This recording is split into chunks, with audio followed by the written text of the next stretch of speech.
Okay, so I would say I know that you have a limited amount of time, so I would like to kind of move through as much as we can in the time that we have. But I do think that it's important. People are going to want to know who you are, and how you came across the people that, or how this all happened. So, do you want to give us maybe like the nutshell version?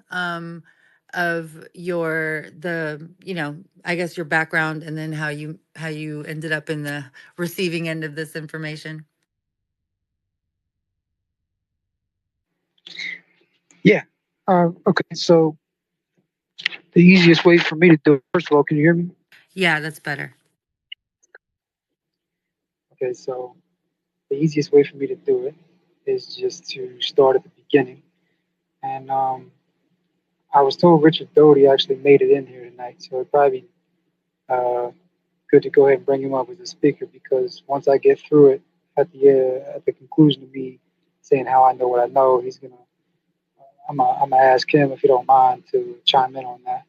So how it all started was, um, for those that don't know, my name is Charles. I'm from Chambersburg, Pennsylvania, and I worked at 17 years old back in 2002. I worked at a truck stop in Greencastle, PA. It's off Interstate 81, and I was a knucklehead kid. I'll be the first to tell you that. It's all in my whistleblower document. From 17 to 24, full-fledged criminal. Like I just whatever you was long anything other than violence against people, it was being done. Selling drugs, whatever. So at 17, I was selling weed at this truck stop. And I saw this guy, and he was just sitting on the back of his tailgate drinking a beer. And I'm like, if he drinks beer, he probably smokes weed. So I went up and tried to sell him some weed, and he politely declined and was like, hey man, like why are you out here doing this? You could do so much better with your life. And we started talking about military because he told me he was retired Air Force and stuff. So, not to drown in too much on it, I'd say that turned into him coming by more often, us having more talks. He became like a childhood mentor, so to speak. And, he was always respectful, always trying to get me out of the streets. And, one day I finally asked him about himself. And he didn't get any detail. He just said, he was retired Air Force intelligence. And, I didn't even know that was a thing back then. Um, I didn't know what it meant. I was just like, okay, cool. And then, a couple of days turned into 3 or 4 days a week. He would come by and still no talk about anything like this. And then that I finally got comfortable enough. I had him follow me back to my house, my mom's house. And my mom, she'd be come out, she'd bring us little drinks or whatever, little waters or refreshments. And we'd just sit in the driveway. And I'd smoke my weed. He'd drink his little beer or his water if he was driving anytime soon. And we just talk, man. He would just be there for me. You know what I mean? Childhood mentor type shit. And so I ended up, back in them days, you can't see past Friday night. So me and my girl broke up. I thought it was the end of the world. And I took off and went to Ohio and got caught with some weed out there. And so I got sent back. And long story short, I got a violation of juvenile probation. I was 17. So I went to this boot camp. This is where it gets interesting. I went to this boot camp and I'm on a 2 week field op towards the end of the program.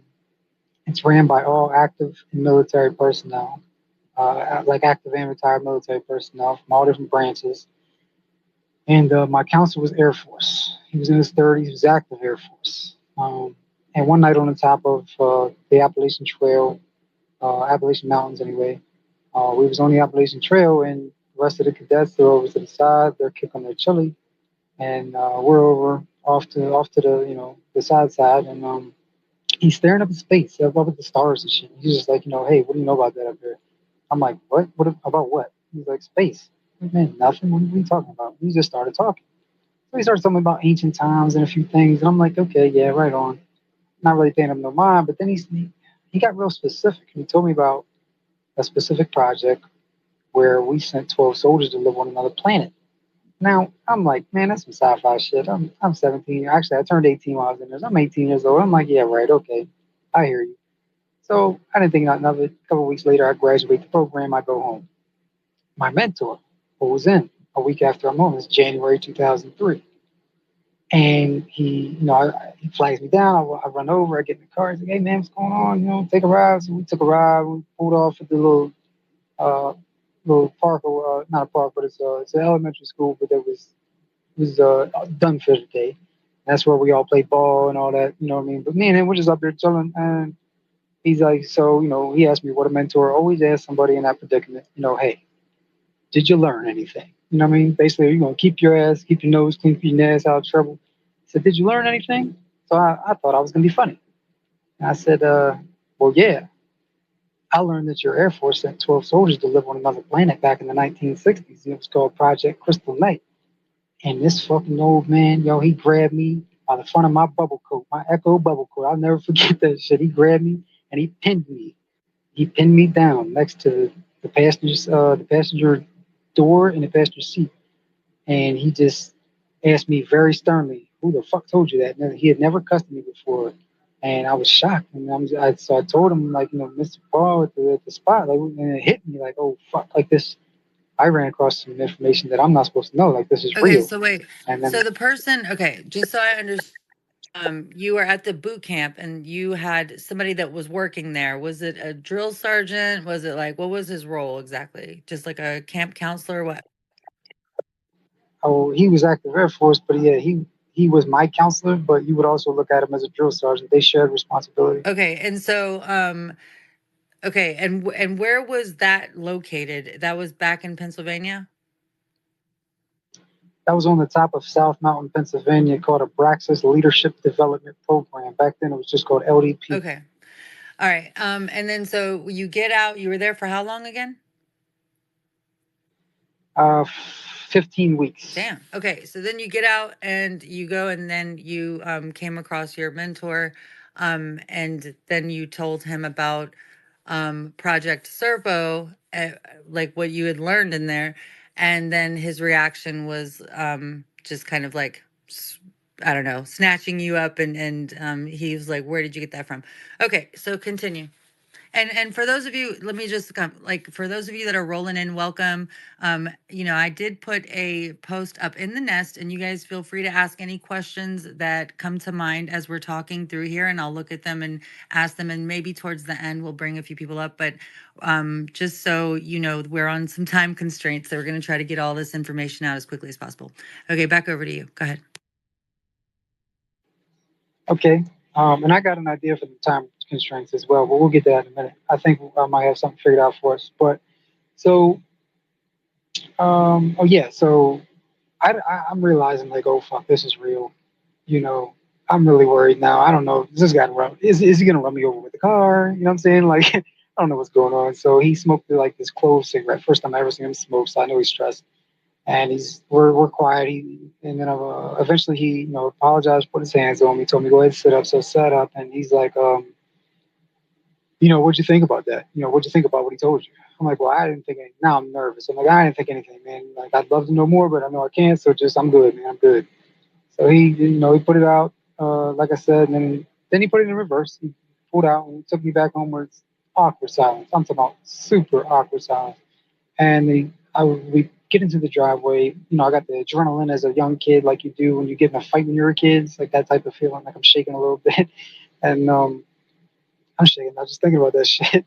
And so I go to get out, and he grabs my fucking arm, man. And I'm just like, oh, here we go. This is it, man. This is it. This is all she wrote. And then that's when he just looked at me and said, look, I'll be in touch. I said, okay. And I got out of there, and I went upstairs, and I couldn't sleep for days. And about a week and a half, 2 weeks later, about 2 weeks later, I think, I'm on the computer. I'll never forget this shit. I'm on the computer, and my computer, I can face the window, and I'm looking out the window where the pull off is for um, the mailman. And I see a dark color sedan, like a charcoal gray color, and I can see, like, I see through the window, and I can see that it's him. So, oh man, so I to turn everything off, put everything on, and I run down. And I go to the car. I'm like, hey man, what's up? He's like, man, get in. So I get in, and we start driving. He said, man, look, were you serious about wanting to know more about that subject? I said, yeah, I was. And he said, okay, well, give me your word as a man. You'll never repeat any of this as long as you live, and we'll see what we can do. So I'm like, man, yeah, you got my word. He stopped me. He was like, no, I said, I want your word as a man. And that was real, like, I said this in my recording. He was real big on that. And I was like, okay, you have my word as a man. You got it. So he said, all right, sit back. So I sat back and he drove me, for anybody who's familiar with that area, down Social Island Road, into Route 11. And then we went out and we went all the way up till we hit Route 30 off of 81. And we ended up going up Fayetteville, Pennsylvania, across from the Flamingo restaurant, catty corner from it. There's this one-story hotel. Back in the day, we still use keys and shit. And we pull in, and he pulls up to a room like he already had it, right? And he's like, okay, we walk up to the door. He said, I'm gonna open the door. You take 2 steps in, stop. So I'm thinking to myself, man, I'm about to get whacked. I'm about to get whacked. And so I go in, I take 2 steps, I stop. It's pitch dark. I can't even see my hand in front of my face. And the only light that came in real quick was when he came in the door and then pulled it shut. And then I hear all the locks, and then he flipped the light on, and I saw why he said it. It's because one of the chairs was actually right there, and it was the back was facing the TV, and it was facing the bed. And he's like, just straight up asked me. Well, before he asked me if I was ready, he pointed at a bag on the bed. He said, "There's some snacks in there if you get hungry." Pointed to a cooler beside the bed on the floor. He said, "There's some refreshments if you need some water or something to drink." He pointed at the bathroom and he said, "There's the bathroom if you need to use a bathroom break. Are you ready?" And I said, "Yeah, I'm ready." He said, "Take a seat." So I sat in the chair that's facing the bed, and he said, "What you're about to receive is called a briefing." And he went to the table. We had these cardboard boxes with cardboard lids. There was 2 of them. And he pulled them out. He pulled the lids off and he started pulling out these files. And files upon files upon files. And I'm talking about these files had the War Office stamp from the Pentagon on there. And I can see Magic Eyes Only on there. Majestic on there. I can see Top Secret Code Word on some other files that were from the Air Force. And just a whole bunch of shit. And DIA reference manuals. He spread them all out on the bed. And he just started picking one up at a time and handing it to me and verbally briefing me while I'm reading it. And we're going over it. It was like 6 hours and some change of this. And this was at the end of January And 2003. this is Well, one briefing out of 8. yeah, and over a course of 9 years, I had 8 of these.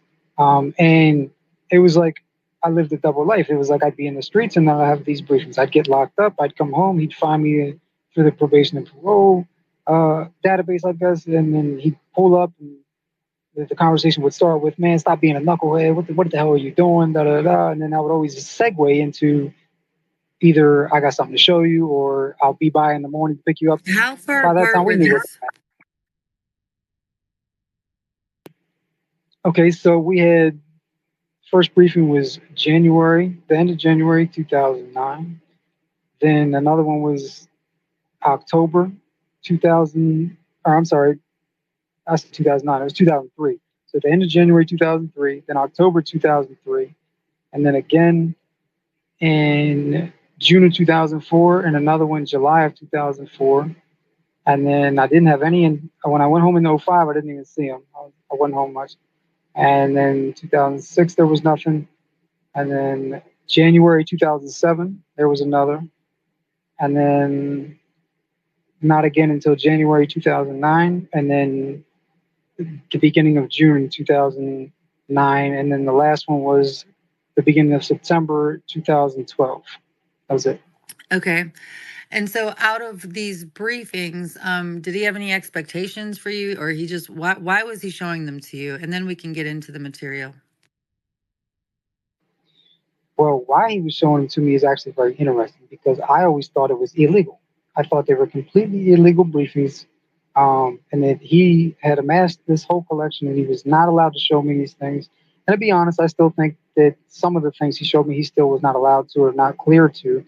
But I was under the impression the entire time that these were illegal. That I was just, that he was my mentor. He trusted me, and through happenstance, through the circumstances I explained already, that's just what came about, and I got super fucking lucky and having that person as my mentor, and he just wanted to share it with me because he had no one else he could share it with, and he just, I guess, wanted to leave a legacy. So fast forward to a couple months ago or a month ago, and I found out something different, and that's when I think I should go ahead and pass this off to Richard Doty, if you don't mind, who's a retired special in Office of Special Investigations for the Air Force, where the same exact individual worked. So if you don't mind, Maze, I'd like to pass it off to him, and he can explain what it actually turned out to